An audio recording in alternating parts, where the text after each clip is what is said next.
Hello everyone, welcome to session number 9 of the printed circuit board design principles and practices. This is a very interesting session and it's going to be very comprehensive as well. So let's get started. The outline for this session is as follows. We'll start with a couple rules of thumb on around the vias, the bats, component spacing, widths of the traces, and so on. Then we'll talk about the conductor, how we can calculate the conductor widths and spacing as well from power domain perspective. So when we look at traces, there is time domain, frequency domain, and power domain perspective. So our consideration here is the power domain. So how much current the conductor can carry based on the thickness and the width of the trace, and how much we need to space the traces if we have a high voltage going on the circuit. Then we'll talk about the 20H rule via fencing or via stitching. Then we will start with the multi-layer PCB design, and we will discuss stack up design for 4 layers, 6 layer, 8 layer, all the way to 16 layer. Then we will talk about the most common stack up configurations. So the first rule of thumb is the aspect ratio for a via. So the aspect ratio can be defined as the ratio between the thickness of the board, the thickness H in here, and the diameter of the drill hole, which is from this point to this point. It's phi in here.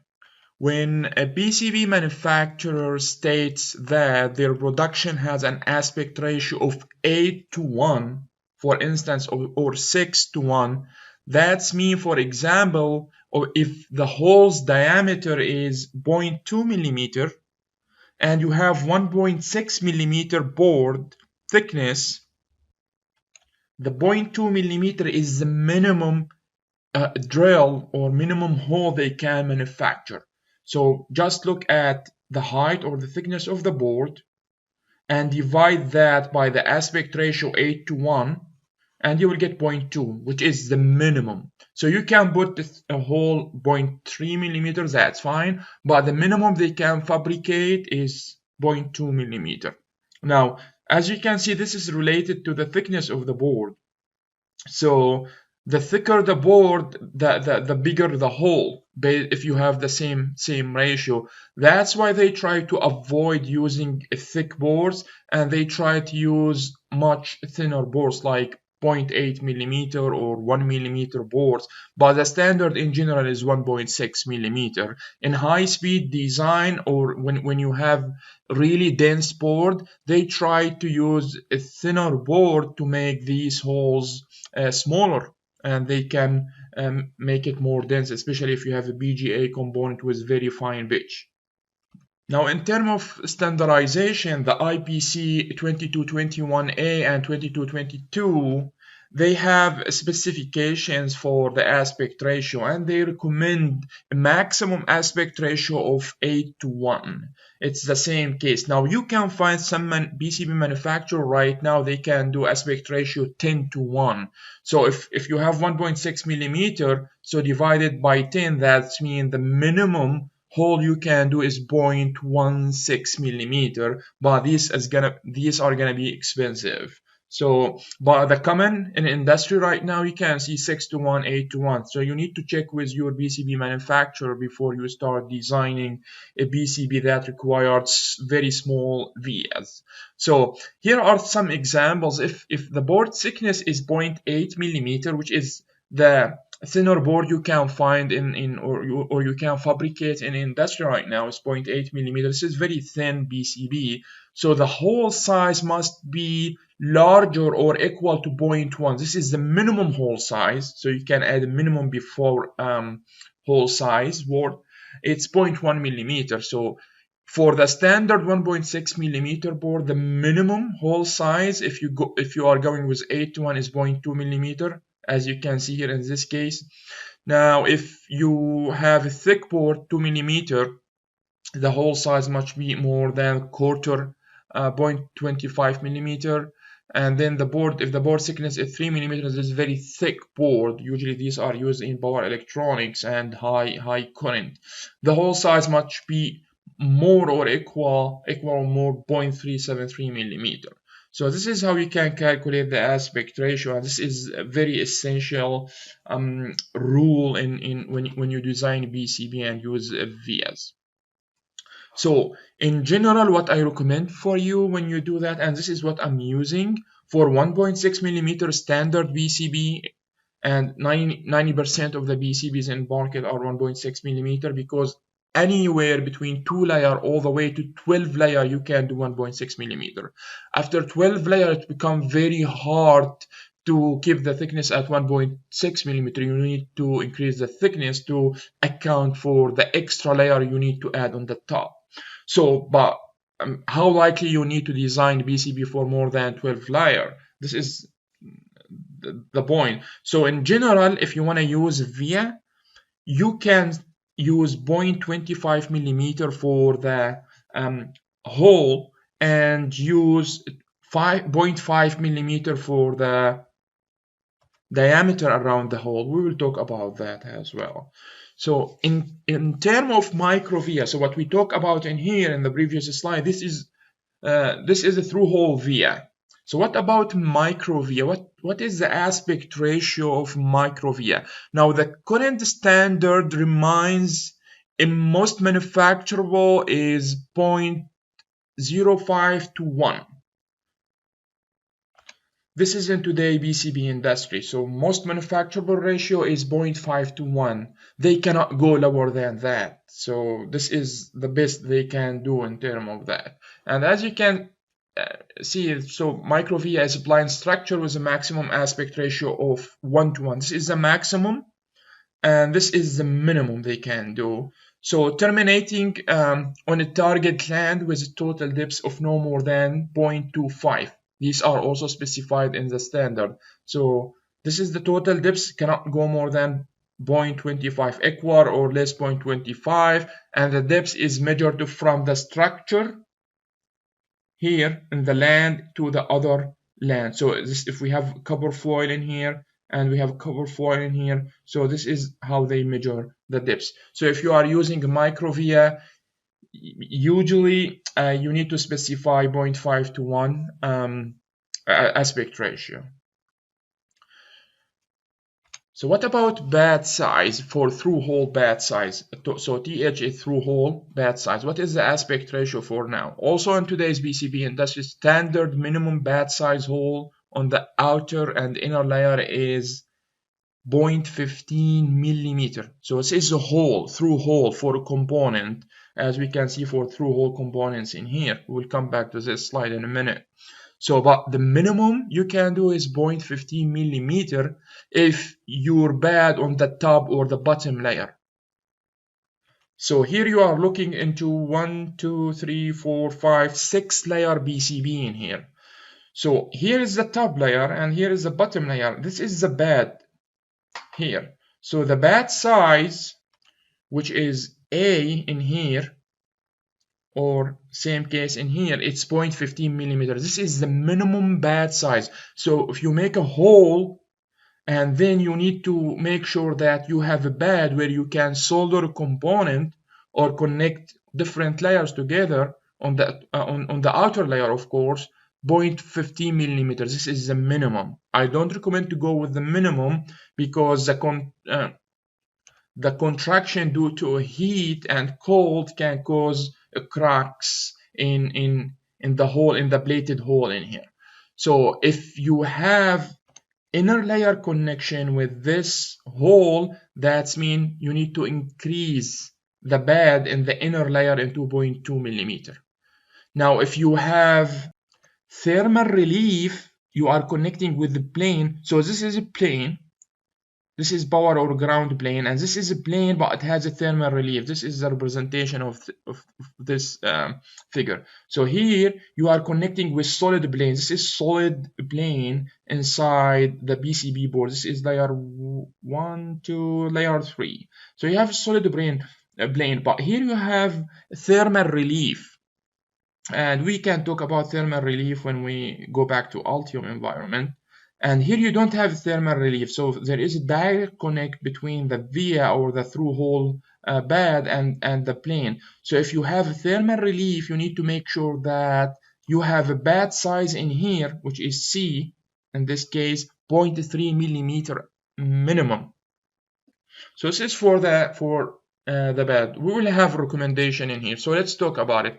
So minimum hole size, according to the IBC standard 22, 21, 22, 22, is equal to the maximum lead diameter. So if you have a lead of a resistor in here, so this is maximum lead diameter, this is the maximum lead diameter here, plus 0.25 millimeter if you are looking at density level A, which is minimum number of component or less dense, it's not dense board. So if you are looking at medium for level B, medium density, then you need to add 0.20 millimeter on the top of the maximum lead diameter for the hole size. Now, if you are looking for highly dense board, which is level C, you can shrink that to 0.5 millimeter. Now, this is for the hole size in here, when you design through hole parts. Now, what about the bed size? If we look at the bed size in here, where we need to solder the component and add solder, and it's the soldering joint. So in this case, the bed diameter can be calculated as the minimum hole size, which is calculated in the first step. You need to add on the top of that 0.1 millimeter tolerance, and then you need to add 0.6 millimeter in here. So 0.6 and 0.1, basically these will be distributed on the both sides. So it's ended at 0.3 millimeter on this side and 0.3 millimeter on the other side.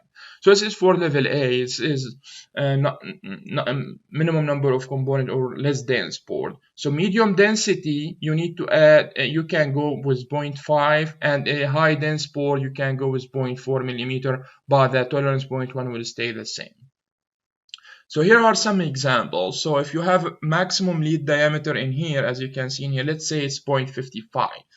So for level A, the minimum hole size in this case should be 0.8 millimeter. So the bed diameter in this case for level A, it should be 1.5 millimeter. So given that you have a lead diameter 0.55 millimeter, which is this one, the bed from this point to this point has to be 1.5 millimeter to have a good solderability of the component. So here is a table that can be very useful when you do, if you need something off the shelf, you don't want to calculate anything. So if you have a hole size 0.15 millimeter, in this case, the minimum bed size you need is 0.4 millimeter. So and so on. If you have hole size 0.6 millimeter, you need to design the bed size to be as minimum as 1.1 millimeter. You can use this table, and there is also a calculator. We'll talk about it in a minute. Now this is for via. When it comes to through hole component, you have plated and you have non-plated bed stack. When we have same case for here. So we have through hole component, and this hole can be plated or non-plated. So non-plated, similar to the case, it's still hole, but there is no cover. The walls are not plated in here. So there are some cases where you have non-plated, but they are rare, very rare. So for plated, which is the most commonly used, if you have hole size 0.5 millimeter, the bed size, the minimum bed size is 1 millimeter. And if you have a hole size, for instance, 1 millimeter, the minimum bed size should be 1.5 millimeter. So these are pre-calculated values. You can use them right away for plated and non-plated holes. Now, the calculator from Saturn PCB design also is very handy. Let's take a look at this.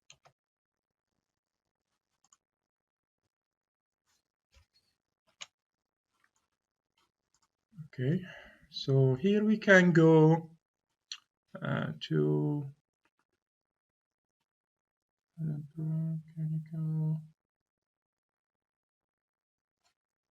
Yeah, bad stack calculator in here.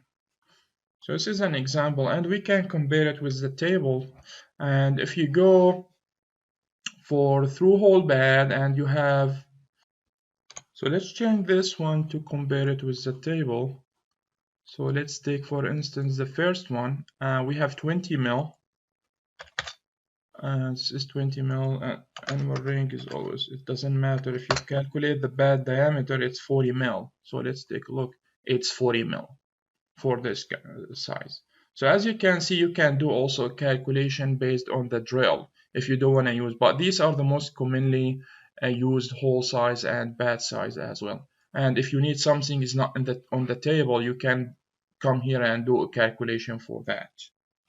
Now if you have external layer, this is internal layer signal, then the bad from inside should be 40 mil. Now if you have plain layer, this should be 60 mil. Let's take a look at the table. So when you connect with a plain anti-bad, they are recommending 50, and the software in here based on the IBC standard is recommending 60 mil. So it's up to you to go with this one and the other one. Now this is for the plated. If you need non-plated, all that you need to do in here is to switch to non-plated, and everything will be calculated. Let's take a look at non-plated. So it's recommending bad size 40 mil. Oh, this is 62. So we need to switch to 62. So it shows 62 mil. This I think these values are wrong. This table wrong. Yes, it doesn't make sense that the hole size is bigger than the bad size. So this, I think this one is wrong. Basically, they copied and pasted this. So this is a type on the table, and these tables are referenced from Mentor Graphic website. They are referenced in here. So this is wrong. You need to go with that. So if they are not plated, basically you don't need to solder anything to these. And in this case, you don't have to have walls or to have a bad as well. So the bad diameter should be the same size as the drill diameter. This is for the bad size in general, and we will have a recommended value for that. Now for conductor width, in general, the wider or the thicker the copper base, basically if you have 1 ounce or 2 ounce or a half ounce copper on the board, in this case that you need to have a wider trace for mechanical reason.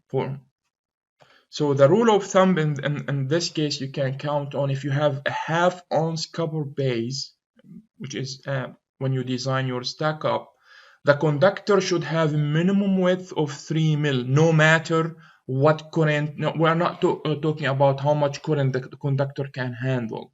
Now let's say we are considering signal traces, so very minimum energy in these traces. If you have a half ounce copper base, you need to make sure that the minimum width of the conductor is 3 mil. Otherwise, you might get discontinuity in the trace because it's very thin. So when you go with 1 ounce copper base, you need to make sure that the conductor have at least 5 mil width and so on. When you go to 3 ounce, and as you can see, you need a minimum width of 10 mil. Now there is the Saturn PCB design tool, and you can calculate the conductor properties, especially when you design power supplies and you calculate the current, voltage drop, power dissipation, and so on. So let's take a look at this very effective tool. So if we go to the tool, and you have here, we need conductor. We are looking for conductor properties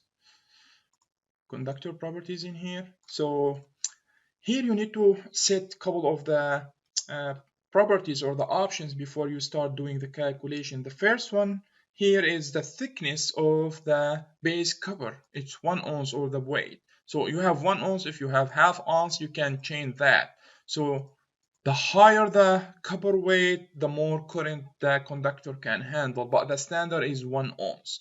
And you can change also the unit between imperial and metric.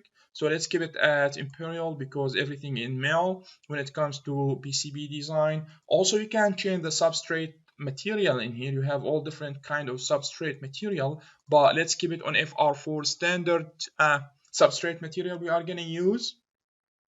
And here you need to specify if the conductor is on the top layer.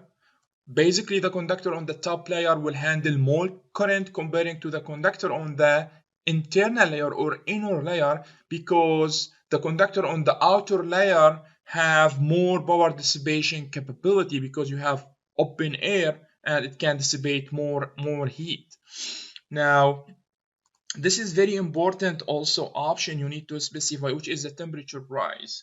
Basically, this is saying how much you can allow for the how much temperature raise on the conductor you can allow when a current passes through this conductor. For instance, let's say that temperature room is 25 degrees C, normal temperature room. Now you put 1 amp through this conductor, and the temperature of conductor will increase because of the electrons going through this conductor. So how much you allow at this nominal current. So if you say 10 degree, no more than 10 degrees C, then this conductor can handle specific amount of current, because you can calculate for specific current how much temperature increase on the conductor you can expect. Now, the more temperature you can allow on the conductor to rise, the more current you can pass through this conductor, and we will see that in a second. Now, let's say we have a conductor 10 mil conductor, and this conductor has lengths of 100 mils. So the length doesn't affect the current capability or current capacity, but it affects the characteristic impedance of the conductor and also affect the voltage drop on the conductor, and we will see that. So the PCB thickness, this is the standard, 62 mil or 1.6 millimeter.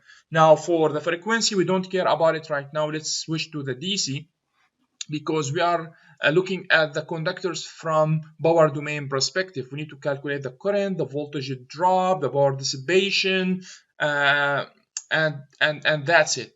That's what's important for me right now. So let's say we have external layer conductor. We have a conductor on the external layer, and the conductor is 10 mil. So the maximum current this conductor can handle is 1 amp. If we are allowing only 10 degrees C temperature raise on that conductor. Now, if I am allow 20 degrees C, now the conductor can handle around 1.5, 1.43 amp. Look, this is a huge increase in the current capacity of the conductor. So, but my advice for you, don't allow more than 10 degrees C on the conductor temperature raise. So this is the standard. Now, if you go to the internal layer, you have less heat dissipation, and now the current capacity for the same conductor and everything is the same. It's now only 850 milliamp instead of 1 amp. So there is a reduction 15%. So if you go to the external layer, it can handle even more. And if you look here now, what is the resistance of this inductor given that the links? Now the links will play a role in the characteristic impedance of the conductor. So at 1000 mils links, so the inductor will have, and also at width and current, the inductor will have around 35 milliohm resistance.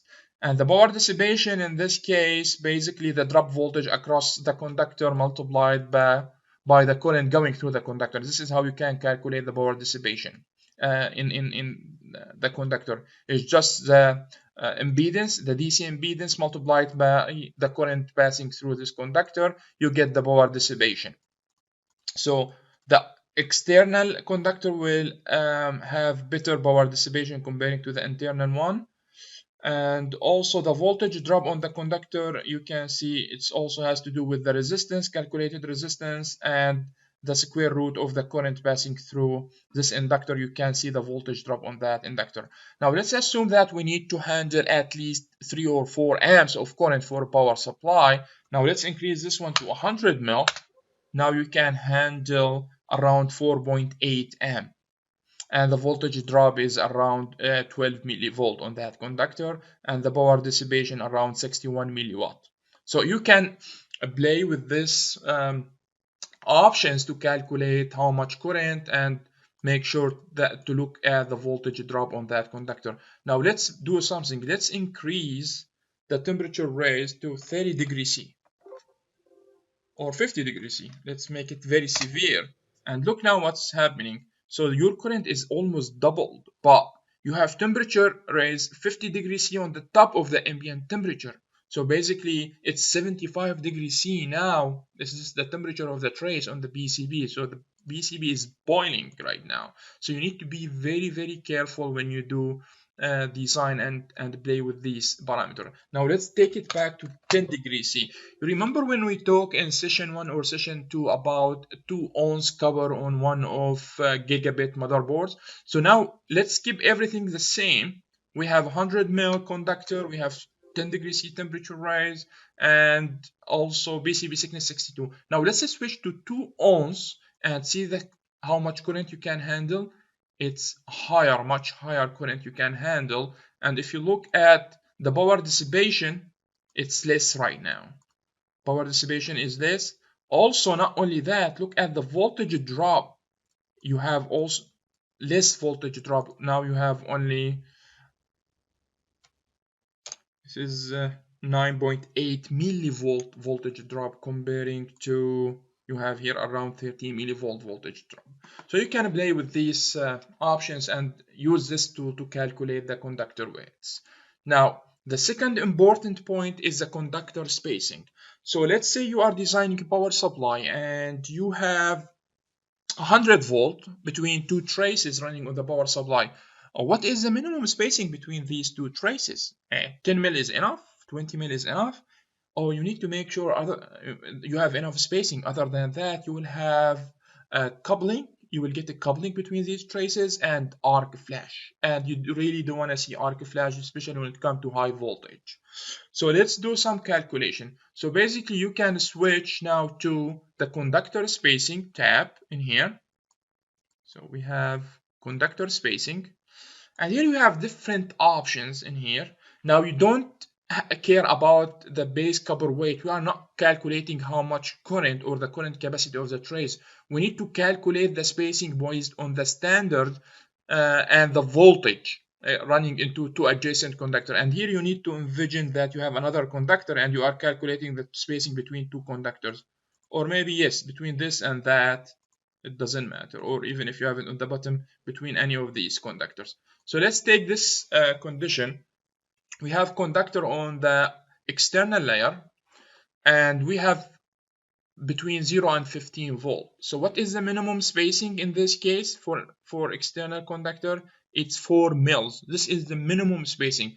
Now let's switch to 100 volt. And in this case, between 100 and 150 volt, you need a minimum of 24 mils between two conductors to make sure that you will not get arc flash. Now if you go to between 300 or 500 volt, you need around 100 mils, and this is 2.45 millimeter between two conductors. If you have several conductors, your board will become really, really big. So what we do in such cases, if we are designing, let's say, a power metering device that should operate on a grid 300 volt or 480 volt grid, so how we can design the board with so many components and traces, high voltage components and traces, and make it really small.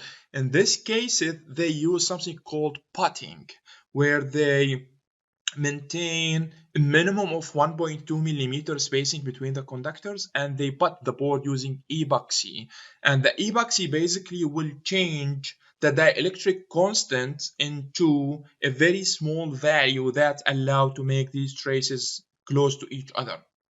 Because here the dielectric constant basically is the substrate material in here, and for FR4 it's 4.6 as you can see in here.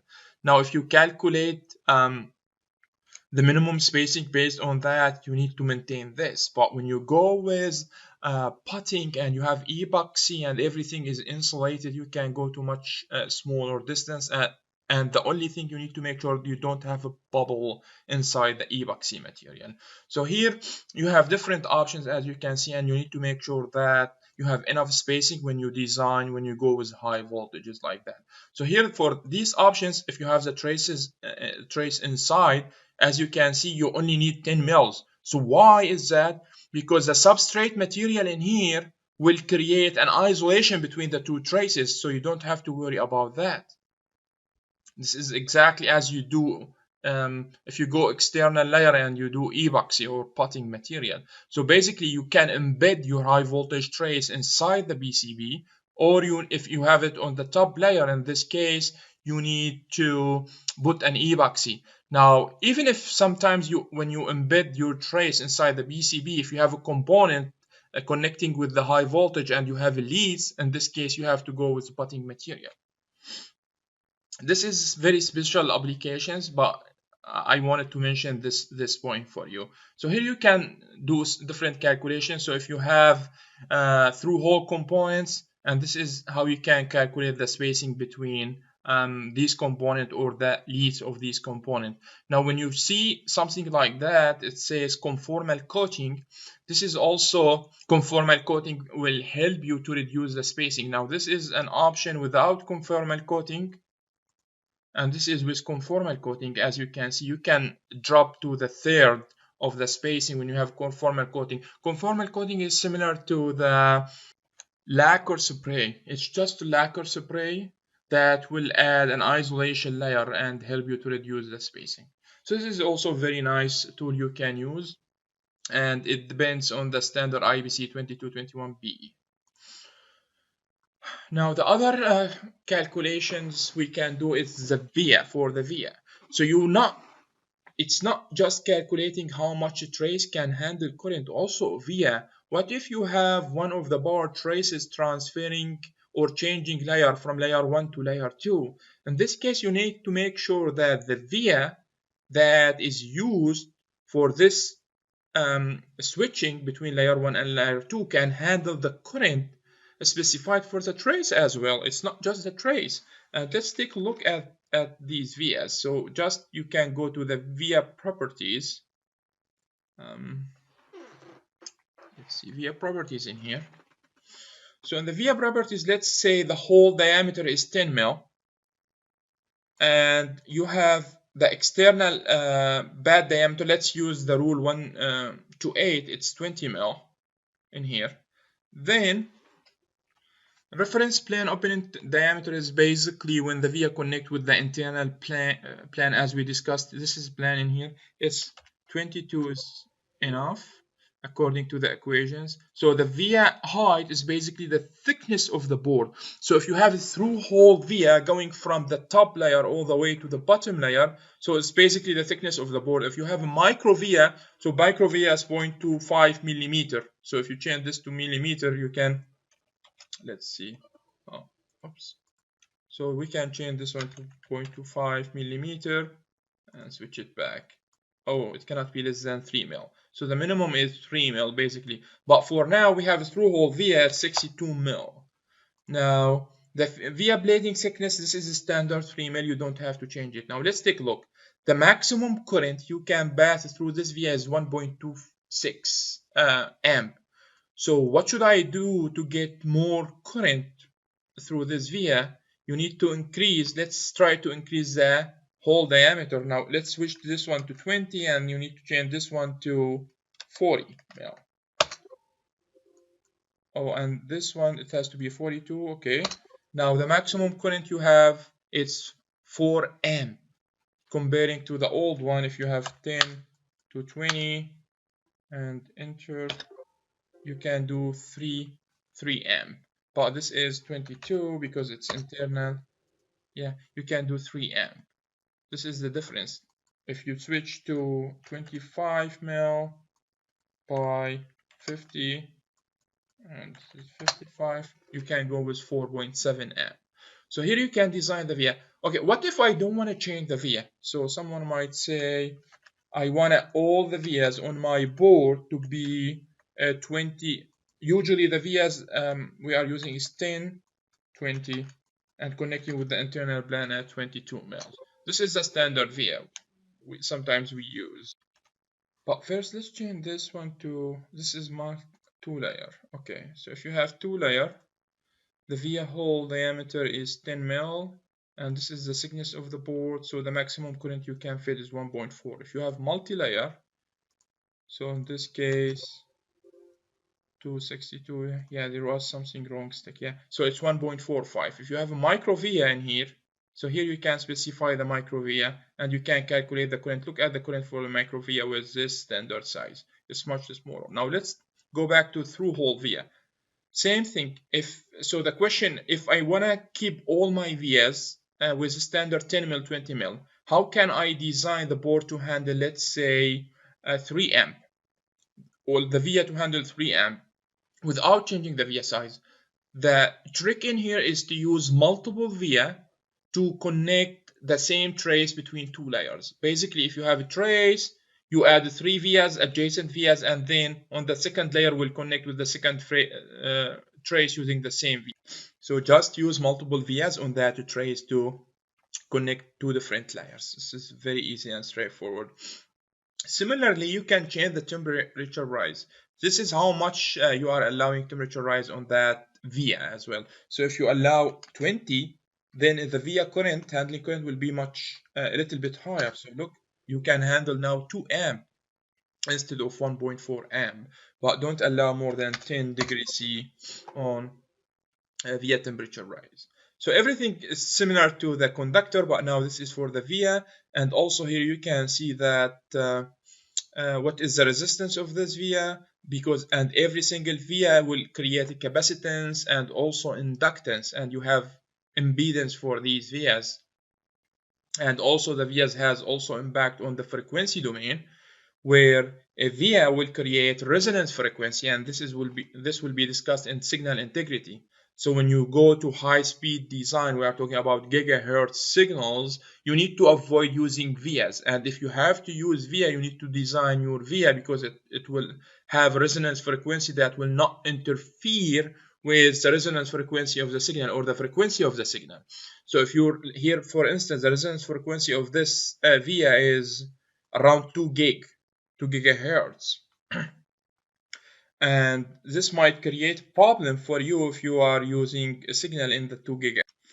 So if your signal is around 2 gigahertz and the resonance frequency for this via is 2 gigahertz, you will start seeing resonance everywhere in your circuit.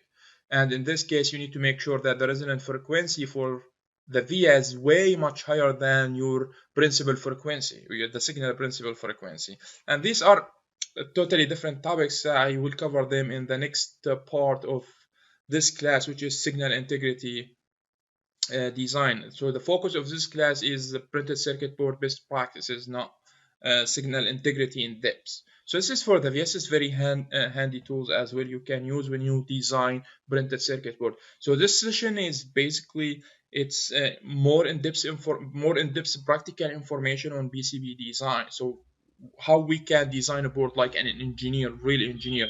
This is basically what I usually use and calculate in normal life when I design a PCB. So this is for the VIA. Now, there is also a rule of thumb called 20H rule. So as we saw, if the traces are very close to each other, they will couple. And then sometimes if you have a high voltage, an arc flash will happen. If you have high frequency, now you will get signal coupling between the traces, and you will see mirror or an image of the signal on the first trace is on the other trace, and you will have a problem with that, and this is also part of signal integrity. Now, so in addition to the risk of the coupling for individual traces, you have also to worry about the coupling between power and ground planes. It's not just the signal on your layout. So if these two couple, you will get an RF radiation spinning off the edge of your board and called fringing, as you can see in here. So to prevent this kind of fringing from happening, you want to make any power plane, if you can see in here. So if you have power plane, you have ground plane, and you have signal layer. So you need to make any power plane that is adjacent to a ground plane smaller than the ground plane from the edges. Basically, you need to push your ground plane or ground or a copper pure by 20 times the spacing between the power plane and the ground plane. So you look at the spacing between the power plane in here and the ground plane in here, and you need to push your power plane back from the edge by 20 the height between the power plane and the ground plane. Now this trick basically will allow any fringing happening to be absorbed into the ground plane, as you can see in here, instead of radiating out externally from the edge of the board. So if you have them edge to edge, the power plane and the ground plane, you will get a radiation from the edge of the board. Now if you push the VCC plane 20 times the height between the two adjacent plane power and the ground, then the radiation or the fringing will be absorbed by the ground plane, and this will solve the problem. Similarly, it's good to practice to keep the signals by 3 times the height from the edge. So don't route your signal traces very close to the edge. Try to maintain a minimum of 3 times the height between the signal layer and the power traces by 3H. So this is very essential rule you need to follow as well. The next rule of thumb, it's called via fencing.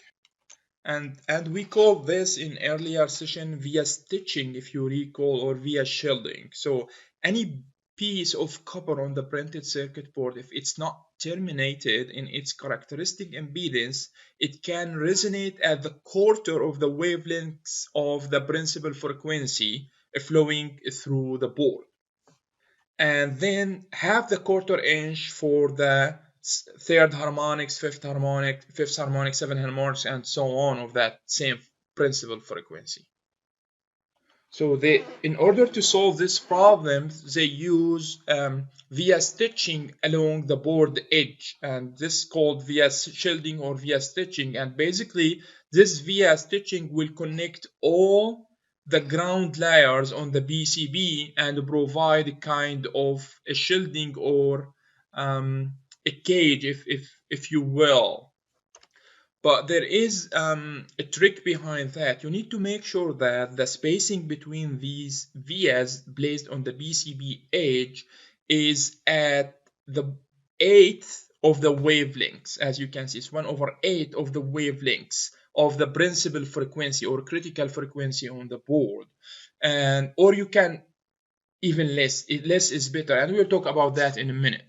So your ground at this point will become, or will look from AC wise, as solid ground, and everything will be coupled into that ground, and the noise also will couple to that ground. So if the lengths of the spacing between the grounding via exceed the 1/8 of the wavelengths, meaning it's 1/6 or 1/4, the impedance of the ground middle sections, meaning between two vias spaced at less than the 1/8 of the wavelengths, can look very reactive. Basically, in this case, you are building an oscillator with very high frequency and have enough Q or quality factor to resonate all over the board. And now, how you can calculate the wavelengths? Wavelengths is basically the speed of light in here divided by the frequency, principal frequency of the board, multiplied by the square root of the dielectric constant. If you have FR4 board, then your dielectric constant is 4.4. Now, what is the wavelengths in the air? Basically, you take this out because the dielectric constant of the air is 1, and your equation will become lambda equal to speed of light divided by the frequency. So now you can calculate that in the calculator, and we'll talk about that in a minute. Now, there is always a caveat somewhere. You need to be very careful, as we will see later. The high concern in high-speed design is not the frequency, but the rise time of the signal. So you might have a 100 kilohertz signal with 1 nanosecond rise time, and 10 megahertz signal with the same rise time. They will be treated equally from EMI or electromagnetic interference, EMC electromagnetic compatibility standpoint, for instance. So it's not just the frequency, it's the rise time of the signal. So the concern in high speed design, the rise time of the signal. Now in analog design, and especially circuit design with broadband amplifier and other broadband part with gain, we might design 1 gigahertz circuit that may contain amplifier, and that amplifier have bandwidth that exceed 10 gigahertz or more. We probably want to keep our ground solid and low impedance over all the useful bandwidth of our circuit. Other than that, we will be building an oscillator by mistake, and this oscillator will create resonance all over the printed circuit board. The spacing principle between vias or into the eighth of the wavelengths might not apply to ground vias used in power circuit or decoupling circuit around ICs, especially digital integrated circuit. Here we are talking about analog, we are talking about RF design. It's not just DC. In DC you don't have frequency and you have just power noise coming from the ICs or thermal noise that can be filtered by the decoupling capacitor. So it's not big deal for DC circuit. Here we are talking about analog, we're talking about high frequency, we're talking about RF, radio frequency. And the rule says the digital signal has to pass at least the fifth harmonic with decent fidelity to keep those square wave really square. So no worries about these digital signals. Also, it's good to know that sometimes via shielding is also used to isolate sections of one circuit from another. This is especially useful in RF and analog design, where one section of the circuit must be isolated from another section of the circuit. And if you are designing RF amplifier and you have multiple stages, if you look into RF design, you will see there is isolation between these different stages, and they use via stitching and create a shield around each single stage to isolate them from each other. Now, if you don't want to use regular calculator to calculate the wavelengths of the frequency, principal frequency in your circuit, there is a calculator inside the Saturn PCB design tool you can use. Let's take a look at this. It's also very good. So there is, if you look at wavelengths calculator here. So let's say if you are looking at frequency, let's say you have 1 megahertz signal and you have the dielectric constant of the PCB is for FR4 is 4.4, and in this case the full wavelength is 5626 inches. Now we need to take the 1/8 of this, but here they don't have 1/8, it's 1/4 of the wavelengths. So basically you can put 1.4 in here and divide it by 2. So basically you need a spacing half 1406. As you can see in low frequency it has no major effect. But let's design, let's say 6 gigahertz. Your principal frequency is 6 gigahertz, and in this case your wavelength is 0.9 inch, and if you divide this by 8, this is the maximum spacing you can allow between two vias in inch. Multiply by 2.5. So this is the maximum spacing you can allow between two vias, and you need to make it even smaller than that. So here you can, how you can, as you can see, only in high frequency it matters. And as a rule of thumb, if you are designing anywhere up to 6 gigahertz, 100 mil spacing between two vias is more than enough to provide a solid ground for your circuit. In general, I read several articles about that. So spacing the ground vias at 1/8 of the wavelengths give a good isolation here. But for the ultimate isolation available, greater than the dynamic range, which is 120 dB for most of the modern network analyzer, it's been found that the via spacing should be kept up to 1/20 of the wavelengths or less. So if you are designing a PCB, it doesn't harm to have the spacing to exceed the 1/8 and go all the way to 1/20. But as I said, on even high performance circuit, 100 mil spacing will operate reliably well past 6 gigahertz, so you don't have to worry about it. But this is also an important point when you use via stitching, because several engineers ask me, okay, if we do via stitching, what is the spacing between the via, how we can calculate that? So that's why I spent some time talking about it in here. 1/8 of the wavelengths is great and can give good performance up to 6 gigahertz or past 6 gigahertz. But if you need to have a very solid dynamic range, you can go up to 1/20. And even for 1/20, the spacing is quite not big. Now, these two papers, when we talk about the 20H rule, I recommend that you read them. They are very important and they are very nice as well, because one of the method to reduce the radiation from the edge of the board is not only pushing the power plane 20H from the edge of the board. Also, sometimes you can use something called edge plating. Basically, they plate the edge of the board, and this will be connected to the ground, and this will help to reduce the radiation coming out from the board as well.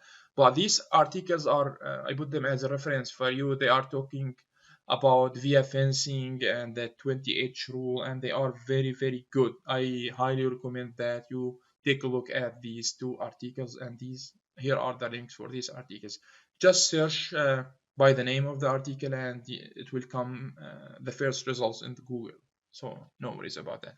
So this is an also important point in when I correct projects for engineers and students. I still can see 90-degree angle traces, and you need to make sure that you don't have 90-degree angle traces in your design as one of the most important best practices. Now, corners routed at 90 degree will introduce a small impedance discontinuity in here, and this because at the corner location the trace width will be larger than on the comparing to the straight trace. So look at the space in here, or the area in here, it's way bigger comparing to the area in here and here, and this will introduce something called impedance discontinuity, and you really don't want to do that, and you don't want to have to handle impedance discontinuity in your design.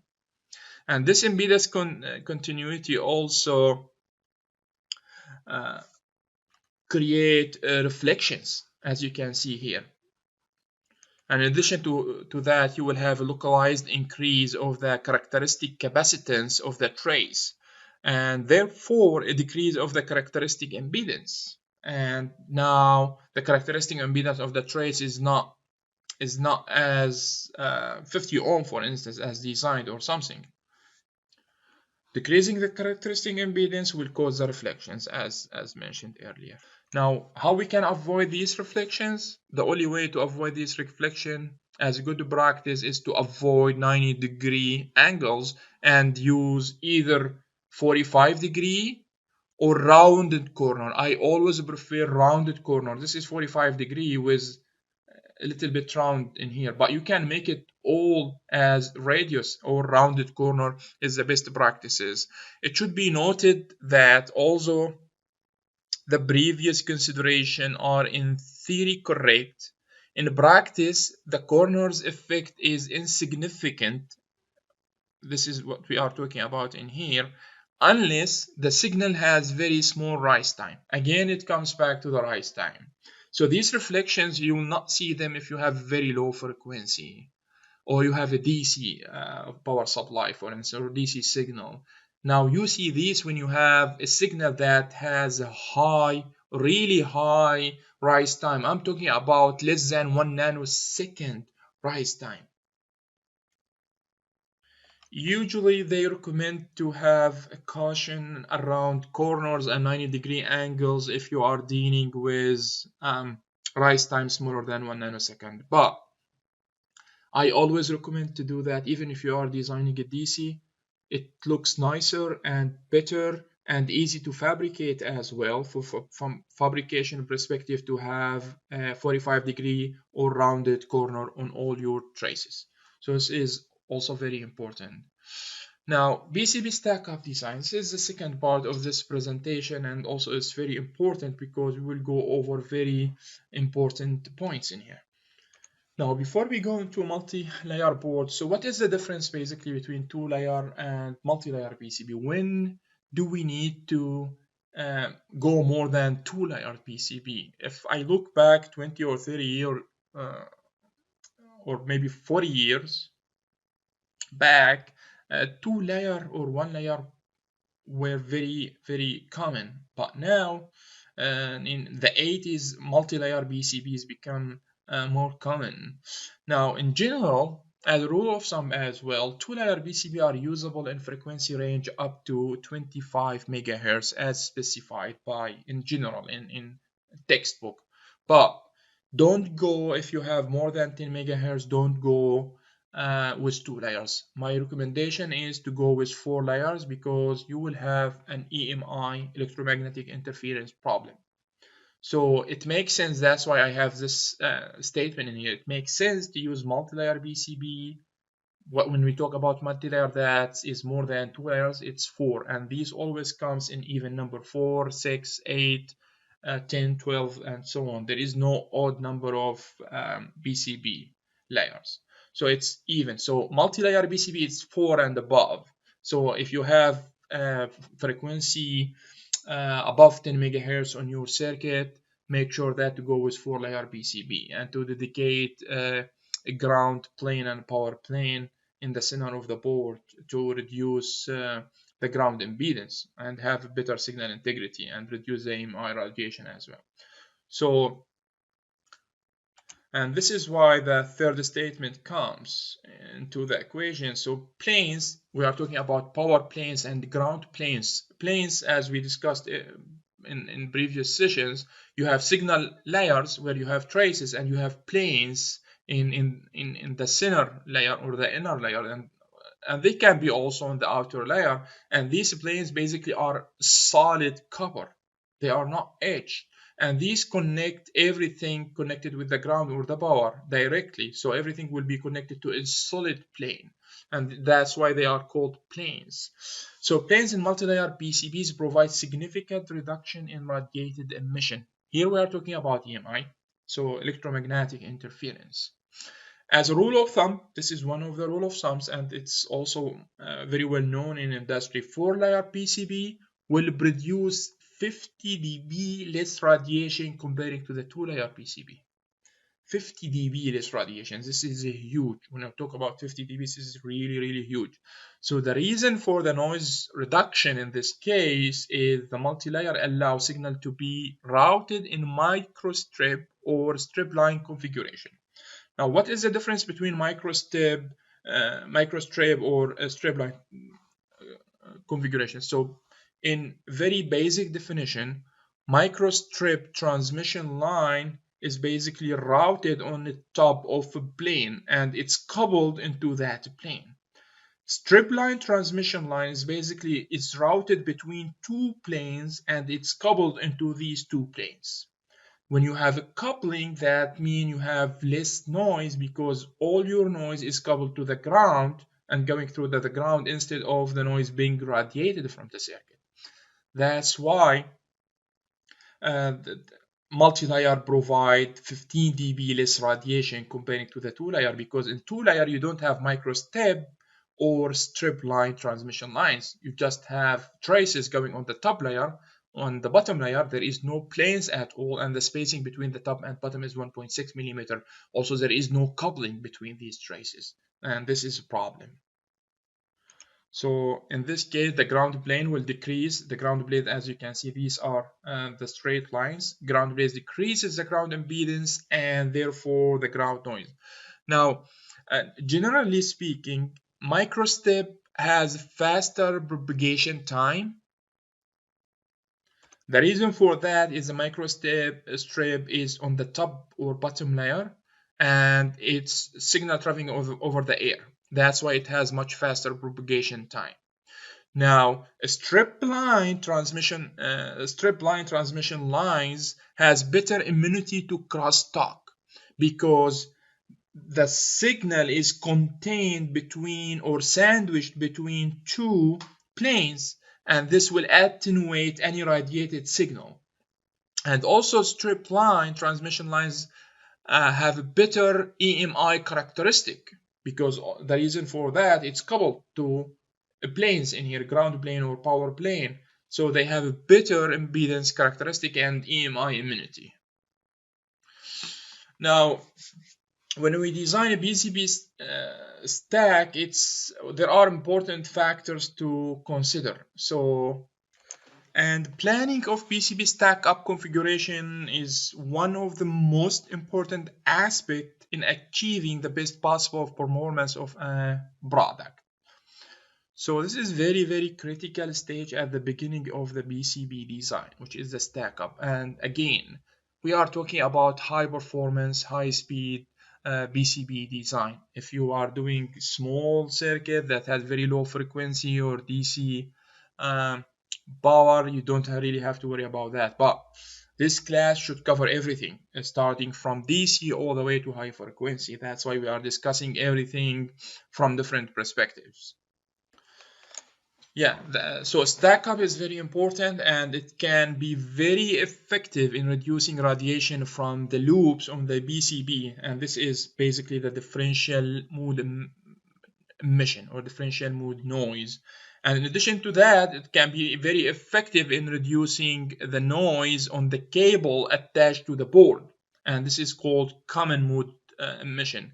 Common mode emission when we don't have a phase shift on the noise signals, and the differential mode emission when we have a phase difference between the noise on two traces, on two differential traces. This is just a quick definition of the common mode and the differential mode noise. So here we have three statement specify how much PCB stack up design is important because it's determine the EMC performance of product and also balance signal integrity and against manufacturability and reliability of the PCB design, and it's the basic to avoid emission, EMI and EMC, crosstalk when two signals start talking to each other and we will get signal integrity problem, and all other kinds of disturbance of high-speed applications. So now let's go through a couple definitions before we start looking into different stack-up configuration. The first, just in a nutshell, we talk about EMI and EMC. EMI is basically the electromagnetic interference, which is electromagnetic energy emitting from one device and cause a degrading the performance of that device. Now, the electromagnetic compatibility is basically the ability of electrical device to function well in its electromagnetic environment without generating unintentional interference, and this is radio frequency interference, to the other equipment in the system. So these are generic definition of EMI and EMC. When we talk about EMI and EMC, this is the EMI and EMC general definitions, and there is a book called Get Your EMI Done from the First Time. This is a very book. I think the name is something like that. This is a very good book if you want to read it and see how you design to pass EMI. In addition to the rule of thumbs we are considering in here and also designing the PCB stack. Now, PCB stack-up design. When designing a multi-layer stack-up, we should consider the following. These are the objectives, the 6 objectives you need to make sure when you design a PCB layer stack. A good stack-up can be very effective in reducing radiation, as we said, from loops on the PCB, and solve the problem of common mode noise and differential mode noise. On the other hand, poor stack-up can increase the common mode and differential mode noise on your board. So that's why designing stack is very, very important. So the higher the frequency, also the more important are these 7 objectives. So let's talk about these objectives. The first one is signal layers should always be adjacent to a plane. So for each signal layer, you need to make sure that this signal layer is coupled to a plane. Plane, we are talking about power plane or ground plane. So the reason why this limits the number of signal layer embedded between planes to 2 and top and bottom layers to 1 signal. So what this means, if you need to design your stack up such that for every single layer or for signal layers to be adjacent to planes, for every 2 planes you have only 2 signal layers. That's what I mean by limit the number of signal layer embedded between planes to 2. So if you have planes, meaning let's say ground and power, you can put between these 2 planes only 2 signal layers, because you need to make sure that you have adjacent plane to every single layer and you have coupling to these planes as well. So this is one of the most important rule.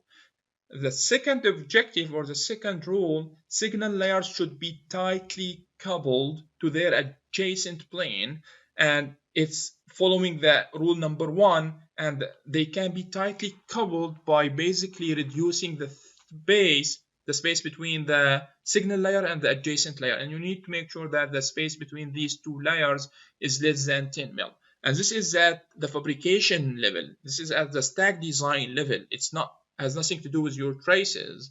So basically you are designing your PCB stack up. It's like burger.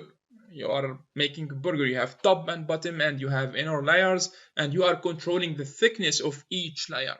So for every signal layer, you need to make sure that it's coupled and tightly coupled into one of the planes by reducing the spacing between the signal layer and the plane. And that should be less than or equal to 10 mil. Now the third rule, that the power and ground planes should be coupled together and they can be used for the return path of the signal. So you always have a return path for the signal, and you need to make sure the return path is as short as possible and has very low impedance, so your signal can go back into the return path without any current loops. Current loops will create noise, create EMI problem, and this is something we discussed in earlier sessions. So that's why you can count on your power and ground planes, and these are coupled together as a return path of the signal. And then you need to determine, you might have multiple ground plane and multiple power planes as well. You have multiple planes on your PCB. If you have 8 layer, for instance, you might have 4 planes, 2 ground and 2 power, or 3 ground and 1 power. Now you need to determine which plane will be used as the return path of the signal. And usually, or best practice, you need to look for the closest plane to the signal layer and use it as a return path. How we can do that? It's basically the via. We will take a look at that. So fast rise time signals take the path of the least inductance, which is normally the closest plane. This is what we were talking about. So you need to look and make sure that you reference your signal to the closest plane using vias, and make sure that you plan this plane as a return path. This will tell you that designing a PCB and laying out the board is not just something you just place via randomly and connect the traces randomly. No, it's very well planned process, and it required a deep understanding and a solid knowledge behind that in order to produce reliable board that provide high performance. And again, this is for high-speed digital design. Now, number 5, you need to plan inner layers for high-speed signals and outer layers for low-speed signals. Why is that? It goes back to the concept we discussed in here, because you have much higher immunity because your signal is sandwiched between two planes, and this will work as a cage or a shield and reduce the emissions. That's why one of the rule of thumb or the essential best practices is to have to use your inner layers on the PCB for high speed signal and the outer layers for low speed signal, because the outer layer will emit. If you have a very high frequency on the outer layer, you are basically designing an antenna. So you don't want to really do that. So put the high speed signal on the inner layers and low speed signal on the outer layer. Let's go back to this.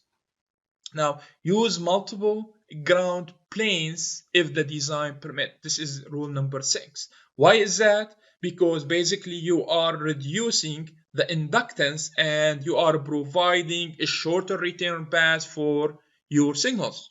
That's why, and basically you are using these ground planes as well as a shield for your signal layers. So that's why using multiple ground planes is very important as well.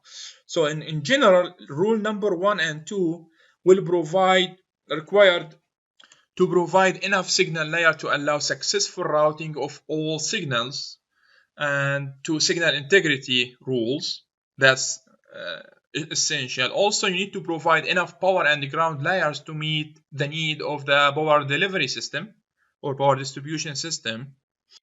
And you need to make sure that the spacing between the power planes, including power and the ground, and the signal traces or signal layer will provide the tight coupling and adequate plane capacitance. Also, for rule number 1, it's worth mentioning in here that AC-wise, if you look at AC from AC perspective, so AC-wise, basically when we look at the capacitors, we calculate the reactance of that capacitors, and when we form two layers that are tightly coupled, basically they are capacitally coupled to each other. So let's take a look just to make it simple. So if we have, let's say we have frequency 1 megahertz and we have capacitor 1 microfarad, so the reactance of this capacitor is basically 0.16 ohm.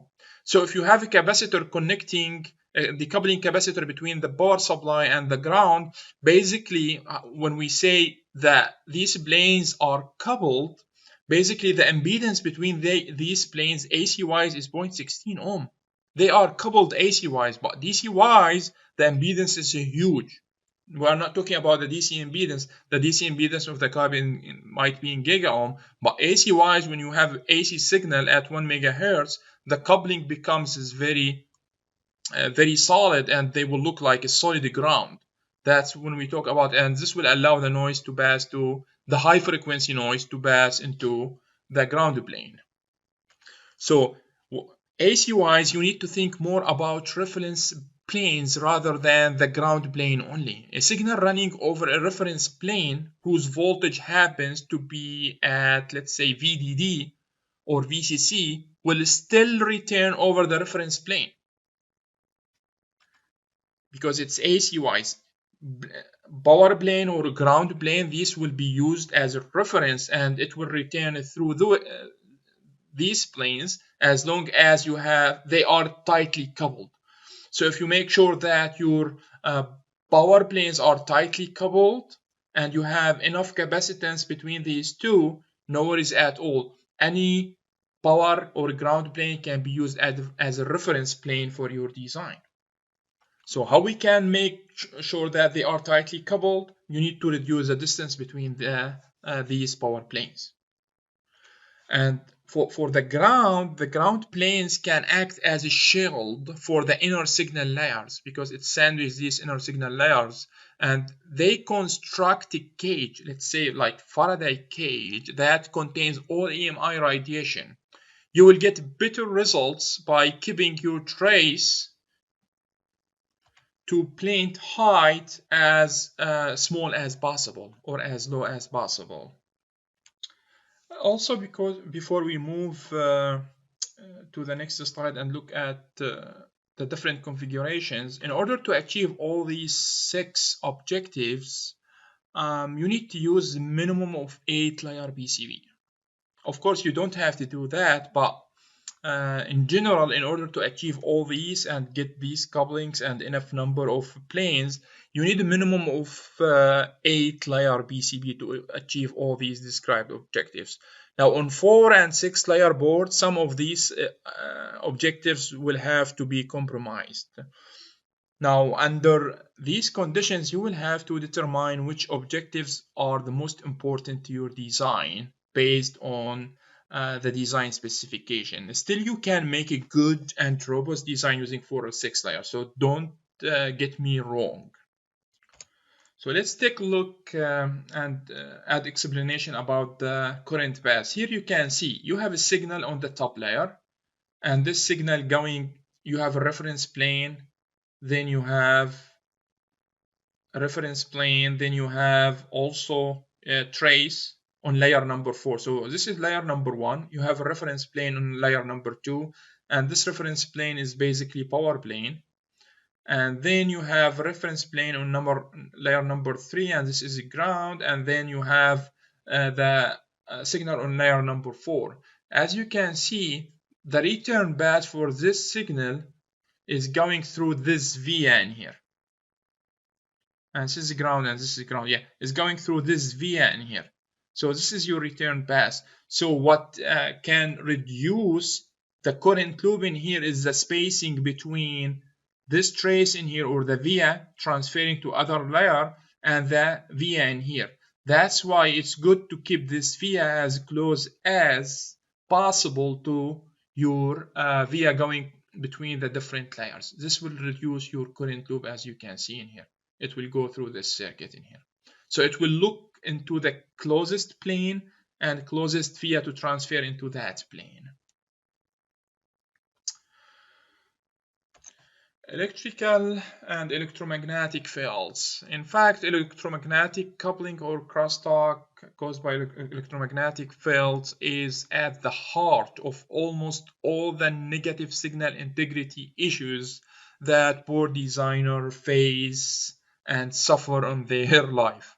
So you need to have an understanding before we move forward about the electromagnetic coupling. So electromagnetic field in general can result in currents that are coupled into other wires, as you can see in here. We'll see you have wire in here, we have wire in here, and also we have wire in here, and you will see electromagnetic field. If you have an adjacent trace next to this one, you will start seeing coupling by the electromagnetic field. So in general, electromagnetic field must be changing for this coupling to happen. Changing electromagnetic field are caused by changing current. Those DC currents cannot couple signal into other wire. Only AC currents can do that. That's why you have to worry about electromagnetic coupling, crosstalk, signal integrity when you design high-speed circuits. You have frequency, high-speed frequency. For DC circuits, no worries about that. You don't have to study electromagnetic fields or consider any of the high-speed digital circuit design principles at all. So you have two different kind of coupling. You have electric coupling and magnetic coupling that construct the electromagnetic coupling. So electric coupling in general, it's changing electric field in one wire, changing a current in another adjacent wire.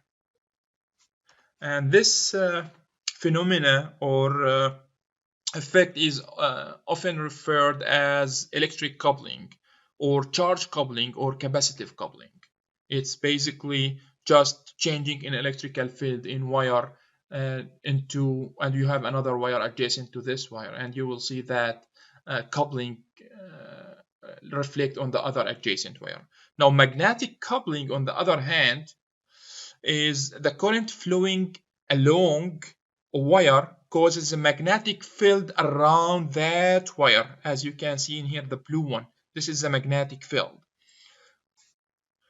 And Faraday's law showed that a changing magnetic field causes an electric field that is perpendicular to the magnetic field, and this electric field can cause a current to flow in the adjacent wire.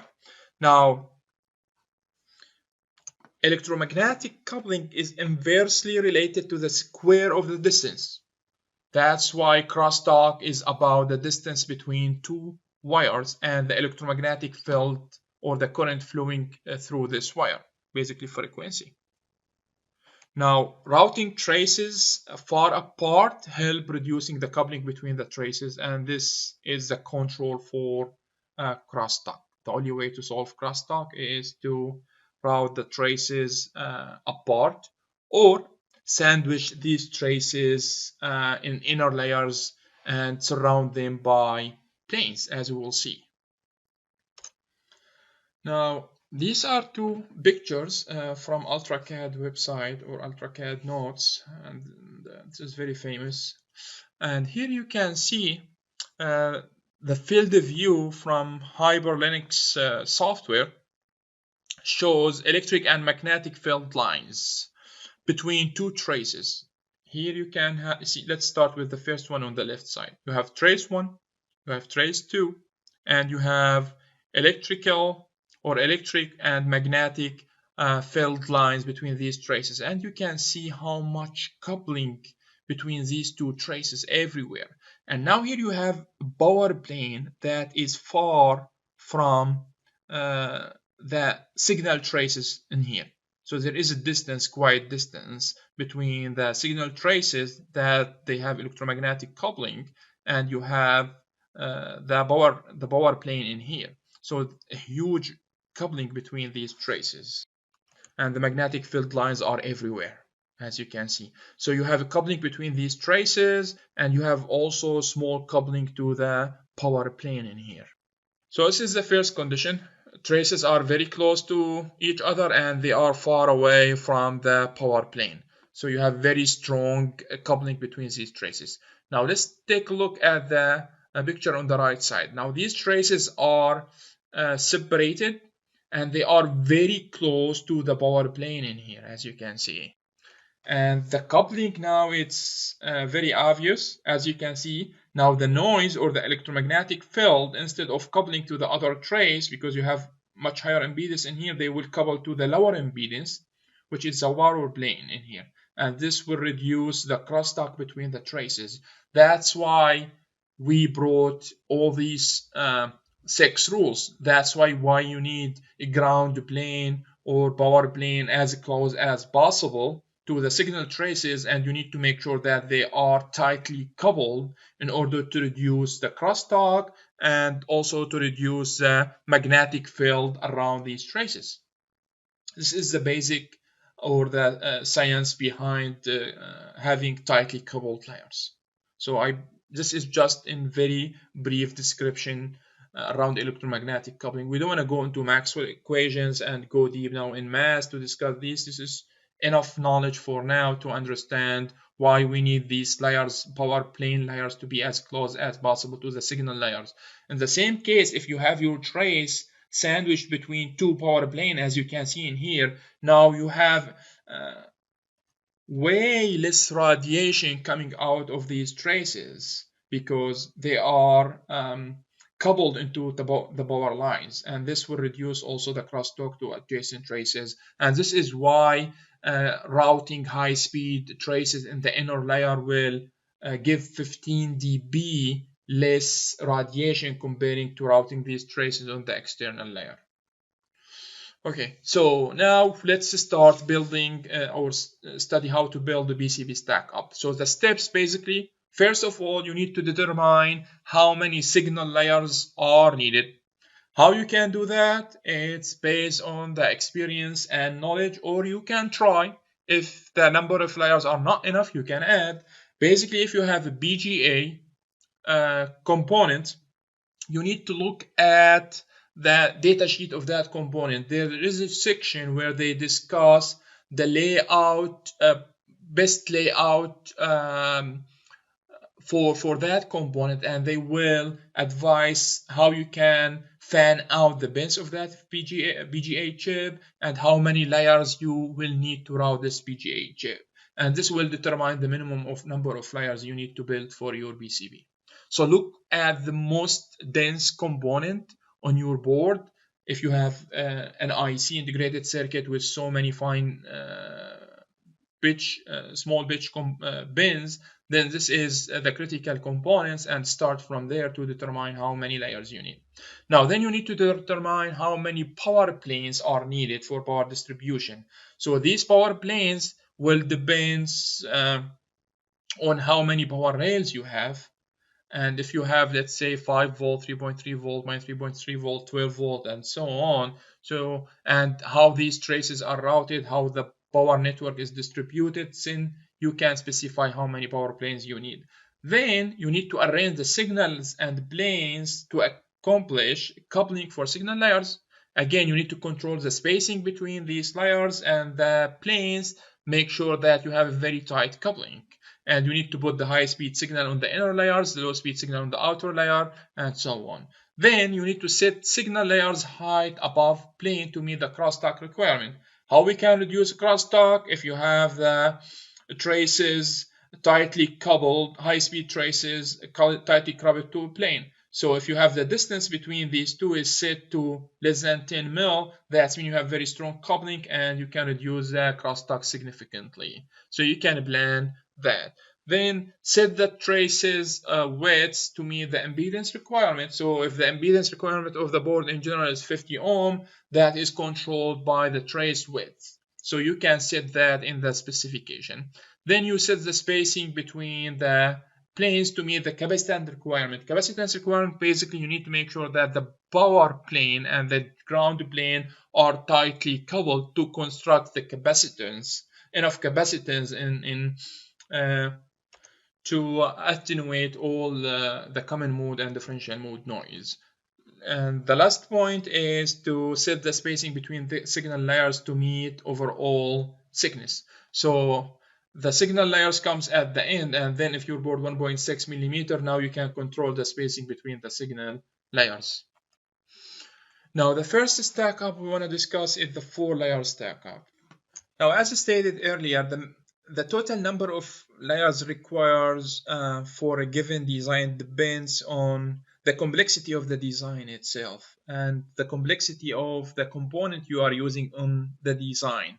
And there are several factors also control the complexity or the number of the layers, including the number of the signal nets, how many signals routed. If you are using an FPGA chip with 1,000 pin, then you have more than 1,000 nets coming out from that FPGA only. So in addition to the other nets, and you can count these nets once you finish the schematic. And also the number of power supplies required by the components on the board, also component density, package type, etc. Now, it's common to see symmetrical 4-layer boards where the spacing between the top and the first inner layer, the second inner layer, and the bottom, it's symmetric, meaning the spacing is equal. So if your board 1.6 millimeter, you will see the spacing between the first one and second one 0.4, then 0.4, then 0.4 or 1.8, sorry, 1.8, 1.6 divided by 3. So, and this is very, very common, and that's mean for evenly spaced layer with the plane in the center. But this is one of the biggest mistake you can do when you design a layer stack for 4-layer PCB, and this will not help at all with signal integrity, with crosstalk, or with EMC EMI, because the planes closely coupled in the center with large dielectric between the signal layer and planes. So this will not help you at all, so make sure not to do it. So how we can design 4-layer PCB, given that we cannot make the 2 power plane tightly coupled, because we need to make sure that they are tightly coupled into the signal traces. So basically you can improve the EMC performance of 4-layer board if you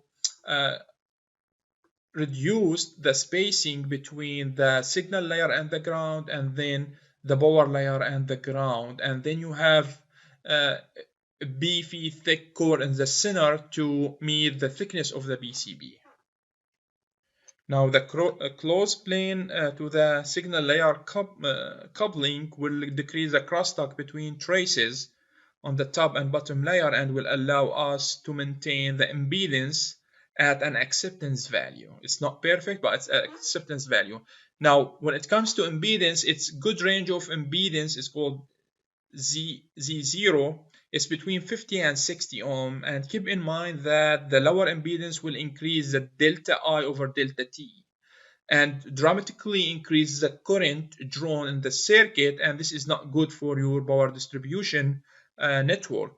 And if you go with higher impedance than 50 or 60 ohm, basically you are emitting noise and interference or EMI from these traces, because they will act like an antenna and make your design more susceptible to outside interference as well, because they will start picking interference from the outside world. Now let's take a look at let's go to and take a look at the design Altium did in the reference example and see what impedance they made for the volt. So let's open, let's go designer example. Let's go to the mini PCB motherboard. So let's take a look at the board.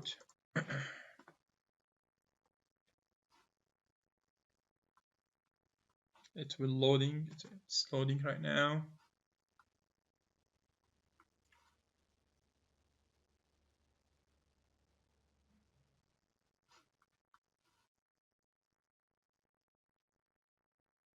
Okay.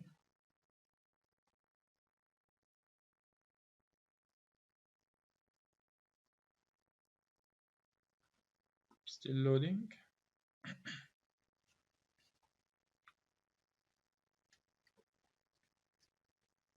This is a huge design. So many sheets. So in the next session, we'll start talking about hierarchical design. I will talk about multi-sheet design, how we can make something like that. So this is the board. Let's take a look. Let me first show you the plane layer versus signal layer. We talked about this, will make it very clear for you. So if you go to configuration, let's plug this one in here. And now let's hide the top layer. Let's hide the mechanical layer as well.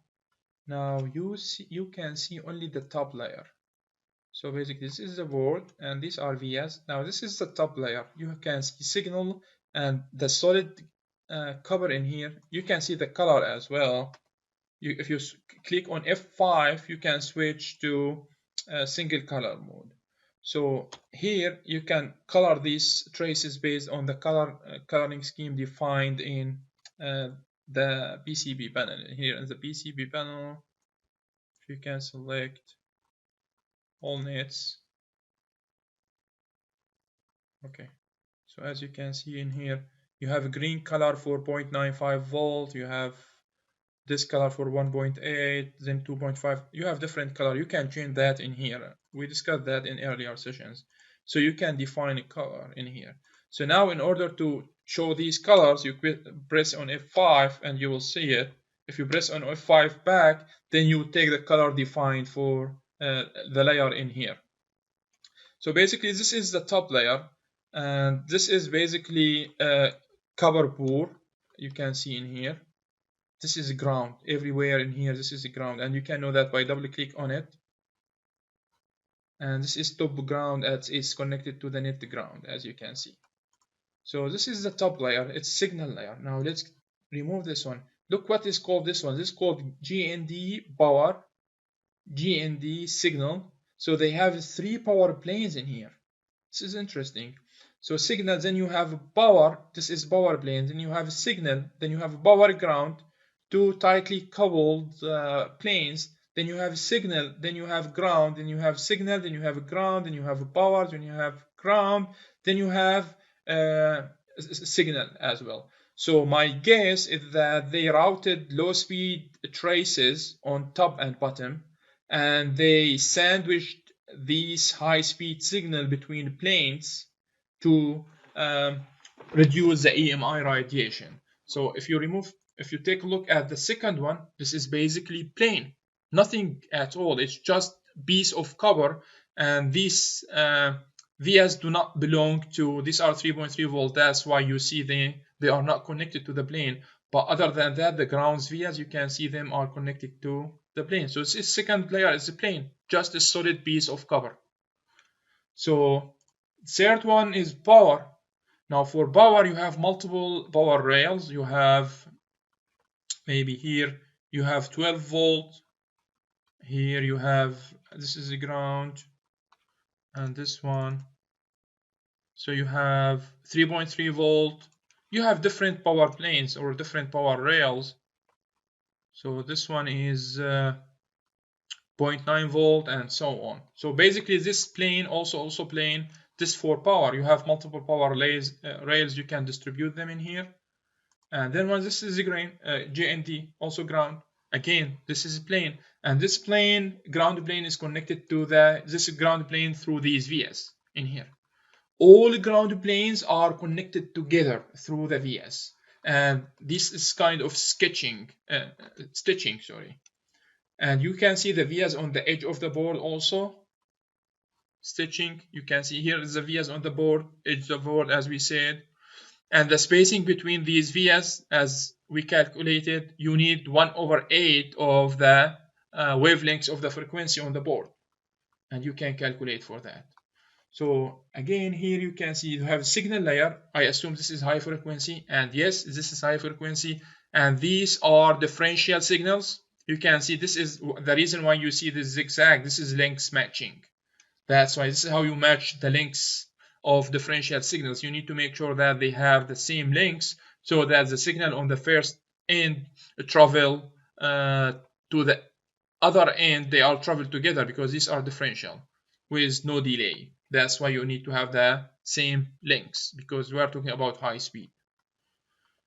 So this is high speed signal layer. Then you have power, as you can see. So here, this is ground. This is 1.8 volt power rail. Then you have signal. Again, this is high speed signal. You can see that it's going underneath the FPGA chip. You have FPGA chip and distributing all over. Then you have a power plane, another power plane. So what is this power? Let's take a look here. So this is VDD for DDR for the memories. This is the voltage for the DDR memories. And you have a ground. Again, it's connected to the rest of the circuit. It's just solid ground.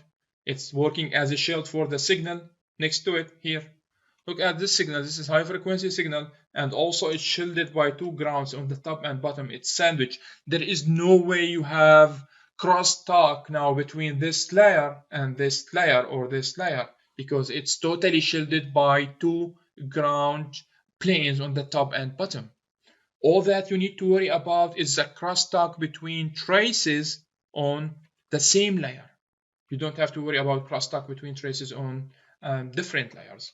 So same thing the rest of the board. Now let's take a look at, let's show all these, and you can see the BGA chip and how the BGA chip is fanning out into the rest of the board. Now let's take a look at the layer stack manager.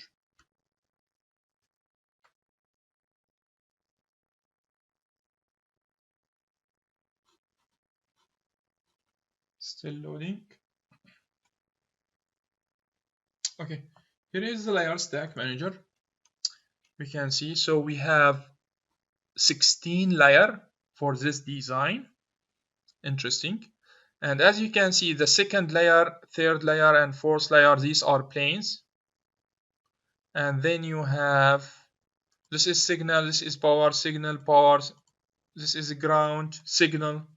So the signal is between two layers, and you can see the spacing and everything. The inner layers, they have half ounce copper thickness, and the top and bottom layer, they have 1 ounce copper thickness. And this is the dielectric constant for the material used in this board. This is not regular F4, FR4. This has better dielectric constant. The FR4 usually around 4.2 to 4.4. This has less dielectric constants, meaning you can run much higher frequency signals on this board. Now let's take a look at the impedance of this. If you go at the impedance tab in here on the bottom side, so there is no impedance, but let's calculate the impedance. But basically you can add impedance profile based on your stack up in here. If you click on it, we should see anything between 50 and 60 ohm. Okay, here is the impedance. 50, 50, 50, 49.8, 50. This is excellent impedance or excellent design that gives very good impedance characteristics. So this is what we are talking about. You need to make sure that your impedance is right. And this impedance basically you can see in here. So target impedance you can specify in here. And this will calculate your trace widths in here. You see this trace widths? So if you change trace widths, let's change this trace widths in here for 0.2 millimeter. Look at the impedance. Infinite. Now calculated impedance is 32.2. This is not, and you have a problem in here. You have impedance mismatch. So your target impedance is 50, but that's why telling you there is no match between target impedance and calculated impedance. So this trace, if we say 0.1, it's 47.6 ohm. But if you go to 0.9, now you have around 50 ohm. This is how you can specify the impedance. And this now your traces will have fixed widths on this layer. So if you need to have a controlled impedance on this layer, you need to have this width for these traces. So you can specify this layer as a signal layer, and I know that the impedance for these traces on this layer is 50 ohm, or if I have 75 ohm, if I have 90 ohm, depending on the interface you are using. So this is just a very quick demonstration of the impedance you can see. So via type, I think on this board they only have a through-hole via. They don't have anything other than that. Okay, properties. Okay, so they only have a through-hole via. Let's go back to the slides. So for 4-layer PCB, as you can see here, we said we have top and bottom layer for signal layers, and then you have 2 power planes in the center. Now, with respect to the list of 6 objectives we discussed, this stack up only satisfies the first 2 objectives, because it was not objectively possible to tightly couple the ground and power plane in the center, which is objective number 3, because we need to make a beefy core in the center in here to meet the thickness of the board. Oops. Even though there are a couple advantages of this configuration, the first one, we have tightly coupling between the signal layers and the reference plane. So top is tightly coupled to the ground and bottom is tightly coupled to the VCC. And this will result in about 10 dB reduction in the trace loop radiation. And also there is also a reduction of the plane impedance, and hence reduce the common mode radiation from cable connected to the board. And also we have tight coupling between the top signal, top signal and the ground, and bottom signal and VCC, and that will reduce the crosstalk between the signals as well, or between the traces on the top layer relatively to the ground and bottom layer relatively to the VCC. Now for 2-layer PCB, this is the first configuration we saw in here. There is another configuration where you can see on the top layer or the signal, you can see top layer signal in addition to the VCC. You can see VCC power distribution on the top, and also you have a bottom and you have a VCC also distributed on the bottom as well. So it's a mix of signal traces and power traces on the top and bottom, and the 2 inner layers are dedicated for ground. And this required an expert designer to route the VCC traces on the top and bottom layer and keep them isolated from the high signal speed traces, and make sure that you don't distribute the noise of the power over these traces and the other way around. So this is also another configuration you can see, and the benefit of this is that you have two ground planes coupled into the top layer and the bottom layer, and now you have ground coupling relatively to the power traces on the top layer, and you have the decoupling capacitors going from this layer into the ground and very minimum distance. So this is one of the other configuration you can see sometimes.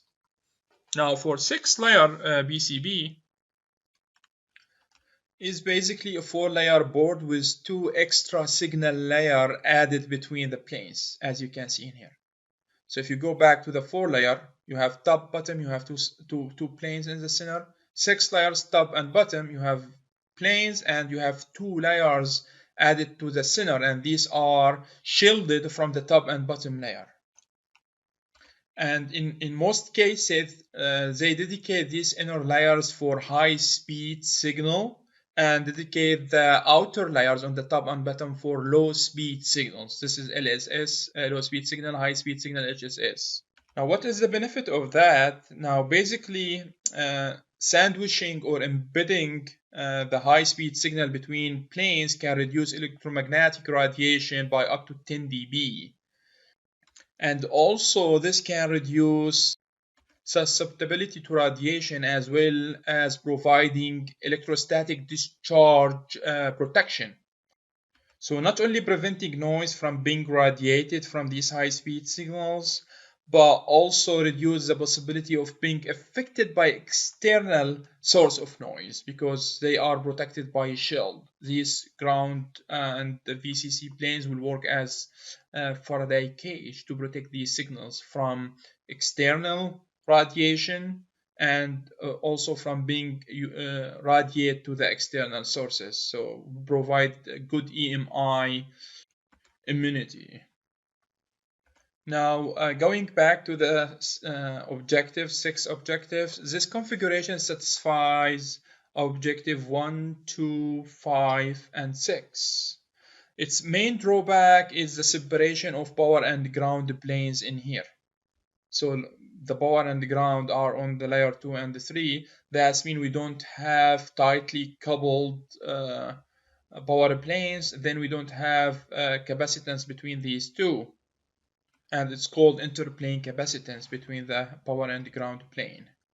Yeah, of course, there is always trade-off between trace impedance, trace widths, and pre-break core thickness. You can use a stack-up calculator as in Altium to calculate the characteristic impedance all the time, as we did just now.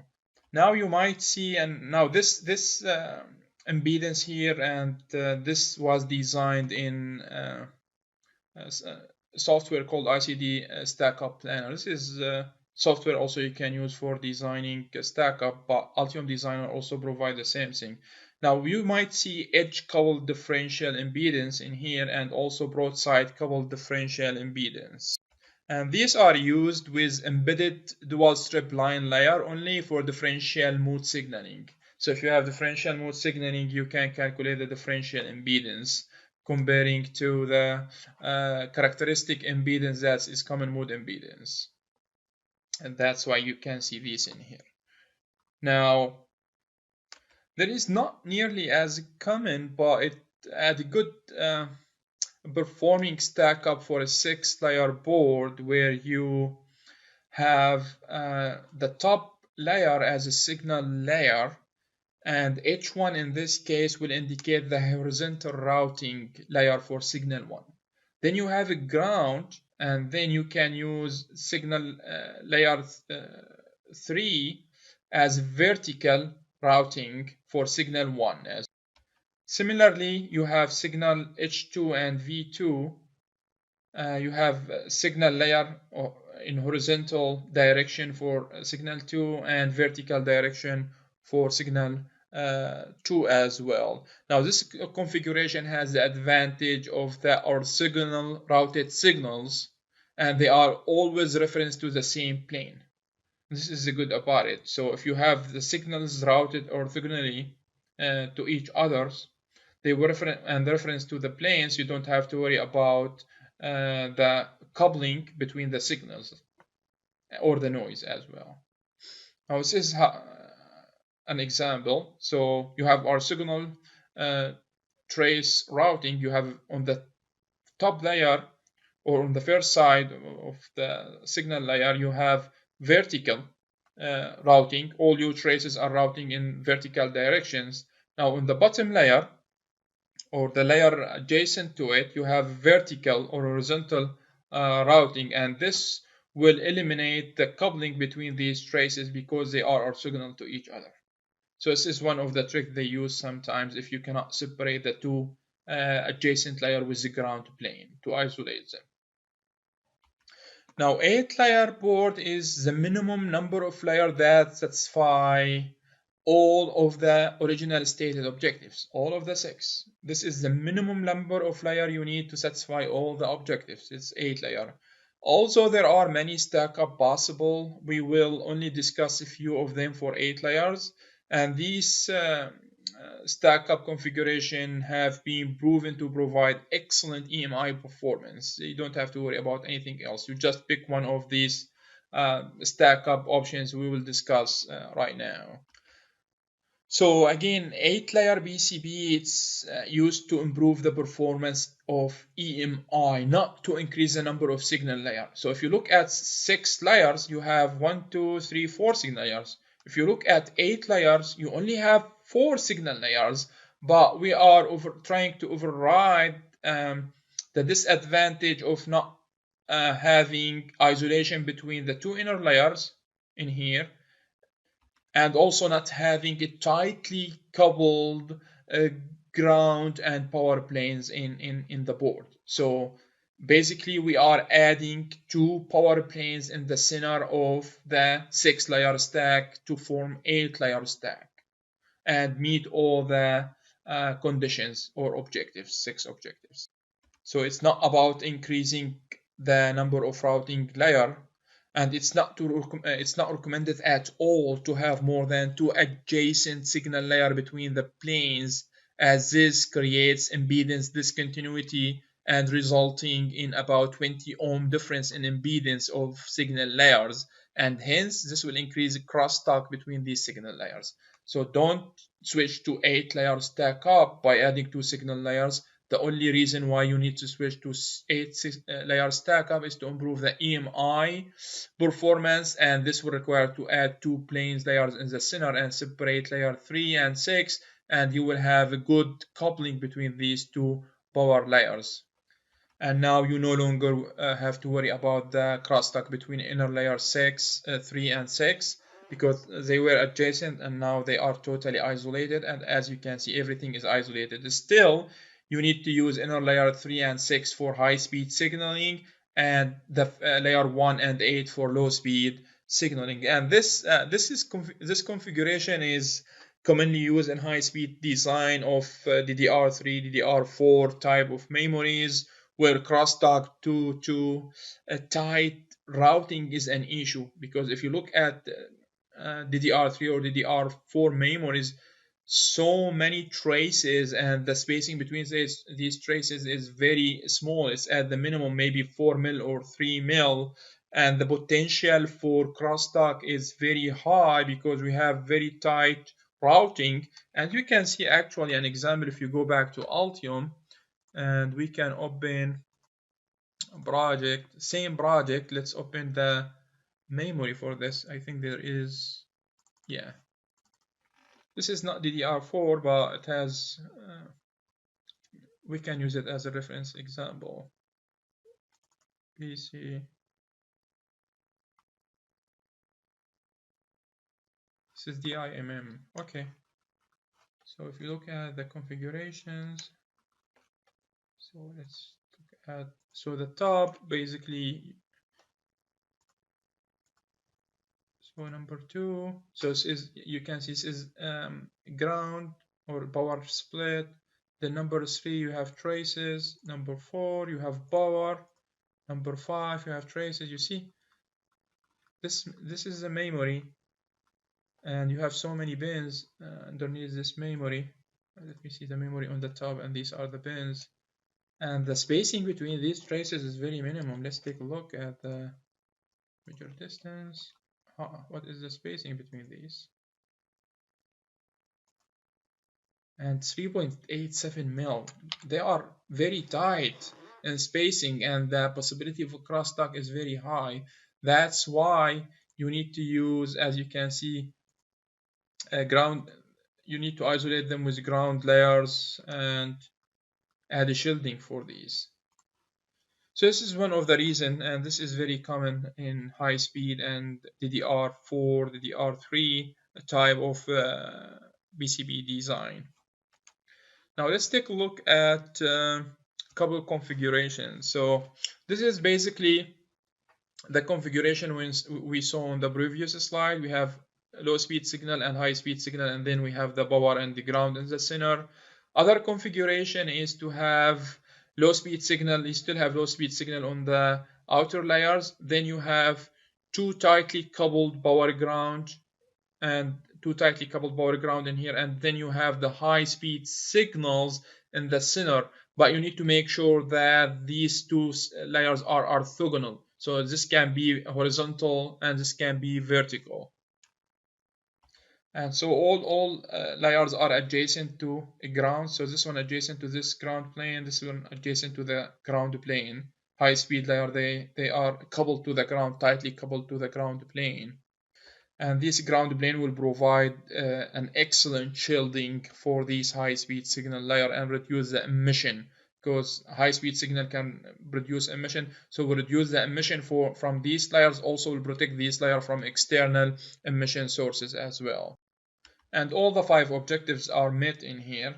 And so also this is another configuration you can use, but you can also do the you have ground on the top and bottom in this case, and all the layers are buried in the inner layers. So top and bottom ground, then you have a signal routed horizontally, you have ground, then signal number 1 vertically, this one is orthogonal to this one, and then you have signal number 2 is routed horizontally, and then you have power, this is signal number 2 is vertically, and now this one is orthogonal to this one, and at the same time this one is orthogonal to this one. So everything else, all these adjacent layers are orthogonal to each other, and they are also coupled to the ground and power planes, and they are shielded completely from external sources by the ground on the top and bottom layer. So the ground on the top and bottom will shield all the signals layers in this case. So these are the most commonly used configuration for 8 layers, and they have been proven to provide an excellent EMI AMC performance. So if you want to use, you can count on these. Now 10-layer PCB, it should be used when 6 routing layers and 4 planes basically. So you can have one routing layer or one signal layer, 2, 3, 4, 5, 6, and you need to have 4 planes: ground, VCC ground, and VCC, as you can see in here. Now again, as always, the inner layers, or you can use them for high speed signaling. The outer layers, top and bottom, you can use them for low speed signaling. So also we have different configuration in here. So basically configuration A, this is a common way to pair orthogonally these layers. You can see high speed signal. This one is horizontal, this is vertical, and they are orthogonal to each other now. But this one is coupled to the ground, this one is coupled also to the power plane. Same case, we have another 2 high speed signals, and they are orthogonal to each other, and they are coupled to a power or ground planes in the adjacent vicinity. Now this pairing between the signals and the plane will provide an excellent shielding for the high frequency signal traces on the inner layers.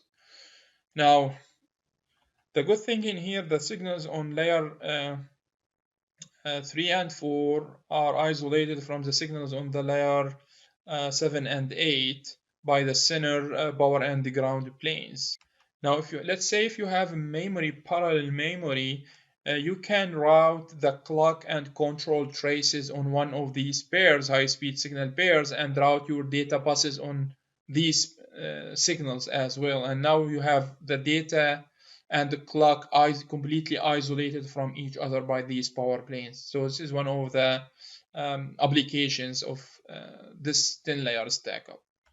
The other two configurations in here, so the first configuration meets all the 5 objectives. These configurations, they don't only meet this meets 6 objectives. This meets only 5 objectives. So objectives number 3 is not met in here, where they do not have power coupling between the ground and power. As you can see, this provides shielding because you have ground on the top and bottom. So you are the stack-up is totally shielded from external interference.